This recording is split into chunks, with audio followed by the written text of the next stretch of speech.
आपण पाहत आहात तेज तुफान न्यूज, न्यायिक व निर्भीड बातम्यांचे सर्वांचे आवडते नेटवर्क। आणि आमच्या तरुणांना बेरोजगार केलं गेलं, आमच्या आया बहिणी सुरक्षित राहिल्या नाही आणि हे महायुतीचं सरकार आम्हाला नकोय। आम्हाला आमच्या हक्काचं, स्वतःच्या हक्काचं सरकार हवंय।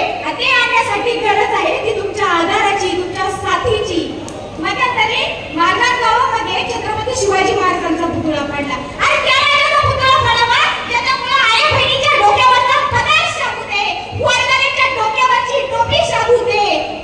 आज जन्मल्यावर सुखाने श्वास घेतो, मरताना सुखात मरतो ना, इथं स्वाभिमानाने बसलोय ना, की त्या राजाची देणे आणि त्या राजाचा पुतळा पडावा हे तुम्हाला नावाला कुठेतरी पडलेलं नाहीये।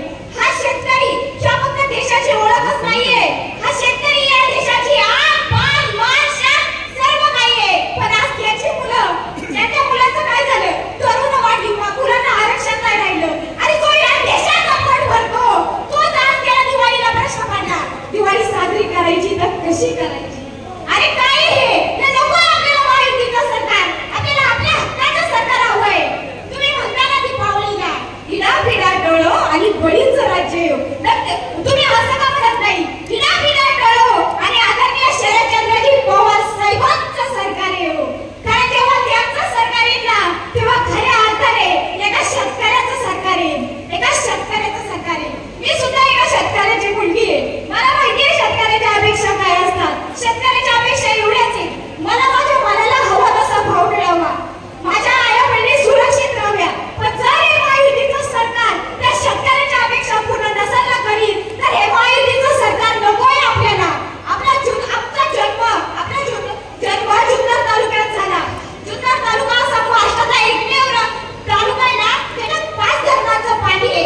छत्रपती अखंड हिंदुस्थानाचा आराध्य दैवत असणाऱ्या छत्रपती शिवाजी महाराजांचा जन्म आपल्या तालुक्यात झालाय। ज्या अख्खं आयुष्य राजाने सोसलं कुणासाठी, तर तुमच्या आपासाठी। राजाने अख्खं आयुष्य सोसलं आपल्यासाठी, त्यांनी कधीही गद्दारी केली नाही किंवा त्यांच्यावर विश्वास असणाऱ्या, त्यांच्यासाठी स्वतःच्या प्राणांचं बलिदान देणाऱ्या माणसांसोबतही गद्दारी केली नाही। मग आपण कशी गद्दारांना साथ द्यायची? आदरणीय शरदचंद्रजी पवार साहेबांनी 1999 साली राष्ट्रवादी काँग्रेस पक्षाची स्थापना केली। मध्यंतरी तो पक्ष फोडला गेला, त्याला त्यांच्याच पक्षातून बाहेर काढलं गेलं, तरी सुद्धा ते आज दिवसाला 6-7 सभा घेतात। ते कोणासाठी करतात? आपल्यासाठी करतात, आपल्या हक्कासाठी करतात। आपली जबाबदारी नाही का त्यांना साथ द्यायची? आपल्याला आपल्या पवार साहेबांना हरवून द्यायचं नाहीये, त्यांना जिंकताना बघायचंय। त्यासाठी गरज आहे ती तुमच्या हक्काची, तुमच्या साथीची, आणि ती साथ तुमच्याकडून नक्कीच घडावी। आपला अनुक्रमांक आहे 2 नंबरवरील बटन दाबून तुम्हाला आदरणीय संदेश दादांना विजयी करायचंय, विजयी करायचंच आहे। एवढं बोलून थांबते। 11 उमेदवार उभे आहेत। 11 उमेदवारांमध्ये आघाडीचे 4 उमेदवार उभे आहेत। अतुलदादा 1 नंबर, 2 नंबरला शरददादा सोनवणे, 3 नंबरला आशाताई बुचके आणि 4 नंबरला देवराम लांडे। एका आघाडीत 4 उमेदवार म्हणजे एका भाकरीचे 4 तुकडे। आपल्या महाविकास आघाडीमध्ये सत्यशील दादा शेरकर उभे, कुणीही बंडखोरी केली नाही, कुणीही उमेदवारी अर्ज भरलेला नाही। म्हणून बसलेल्या सर्व मतदार बंधू भगिनींना विनंती करायची आहे, नळावण्यापासून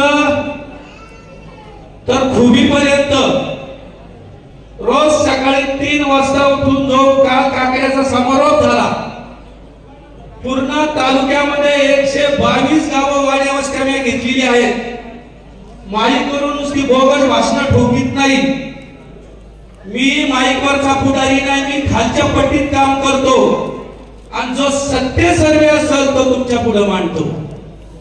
प्रत्येक मंदिरामध्ये जाऊन प्रत्येक काकडा भजनाला भेट दिलेली आहे, प्रत्येक ठिकाणचा सर्वे केलेला आहे आणि प्रत्येक ठिकाणी वारकऱ्यांनी सांगितलेले आहे, ह्या वयामध्ये ज्यांनी पवार साहेबांच्या पाठीत खंजीर खुपसलं त्यांना जुन्नर तालुक्यातून हद्दपार केल्याशिवाय वारकरी बसणार नाही।